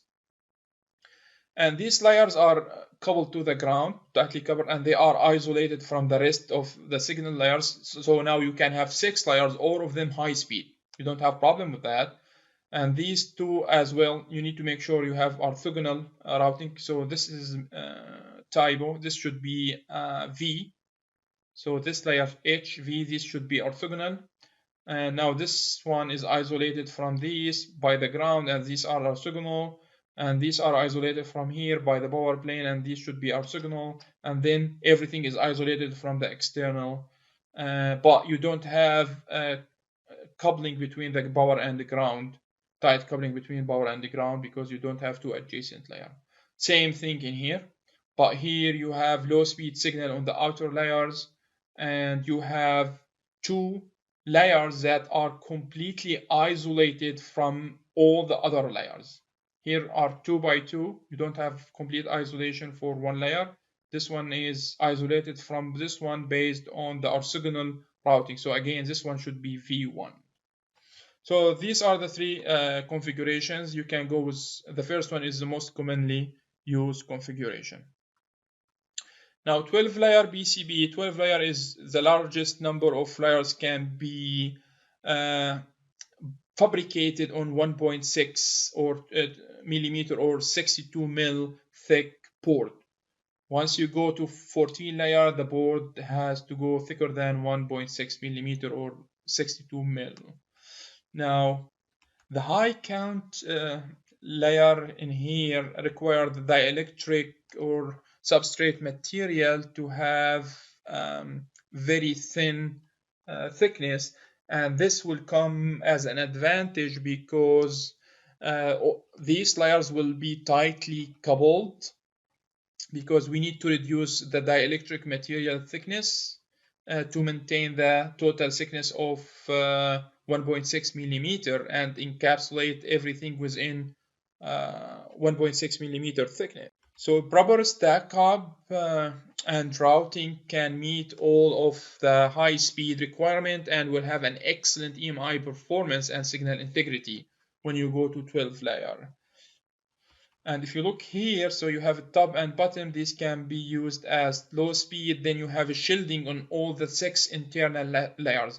So you can use layer 3, 4, 6, 7, 9, and 10 for high-speed signaling. And remember to it's better to have 3 and 4 orthogonal to each other, 6 and 7 orthogonal to each other, 9 and 10 orthogonal to each other, and these all of them are coupled to an adjacent power plane, ground or power plane, so you will reduce the crosstalk. So this is an excellent design. So this is very common configuration for 12-layer, 14-layer, and same thing. You need it when you need at least or you need 8 signal layer for routing. So you have 1, 2, 3, 4, 5, 6, 7, 8, and you have 6 plane layers in here. Again, top and bottom for low speed layers, low speed signaling. The inner layers can be used for high speed signaling, and layer 6 and layer 9 are isolated and shielded from the rest of the layers. So let's go back. So if you are using also data bus and clock bus, and you need to keep your data bus immune from the clock noise, you can put the clock on inner layer 6 or inner layer 9, and you route your data buses on 3 or 4 or 11 and 12. 16 layer, it's similarly provide 10 layer of routing. As you can see, 1, 2, 3, 4, 5, 6, 7, 8, 9, 10. and also you have 2, 4, 6 plane layers. So this is the maximum I think we can, it's beneficial to go with, and this is the maximum I did, so I don't want to go with a count that I have no experience with. My experience is up to 16 layer PCB. I never had to use more than 16 layer PCB, and there is really no limit to the number of layers that can be fabricated in multi-layer PCB. And I think in fabrication now they have the capability to go up to 60 layer PCB in commercial application, and maybe over 100 layer in military type of applications. Of course, the board thickness increases as the layer count goes up to accommodate the minimum thickness of the material used. Also, the aspect ratio, board thickness to the smallest hole diameter, you need to be very careful about, because you need to consider that the thicker the board, the aspect ratio also will impact the smallest hole of the via. So again, for 1.6 millimeter, if your aspect ratio is 8:1, so the minimum hole is 0.2 millimeter. Now, if your board becomes 2.5 millimeter, your hole has to be bigger. So there is trade-off all the time. So if basically you can start, you can do an estimation for the number of the layer. You can start routing. If the board won't route to completion, then you may add a pair of layer and try to route it again, and so on. By doing multiple application, you get to the point where you can estimate accurately the number of layer needed for your design. This is a common stack-up configuration for PCB manufacturing company. Just take a look at it. They have 2, 4, 6, 8, and 10 layers stack up. And it's just good to take a look at. And also you can go to Altium Designer. Where is Altium Designer? Okay, and in Altium Designer, when you open the stack up in here, if you go to tools, and here go to the preset. Under the preset you have these are templates as well. So if you have 2 layers, you don't have plane layers. If you have 4, you have 2 signal 2 plane. If you have 6, you have 4 signal 2 plane.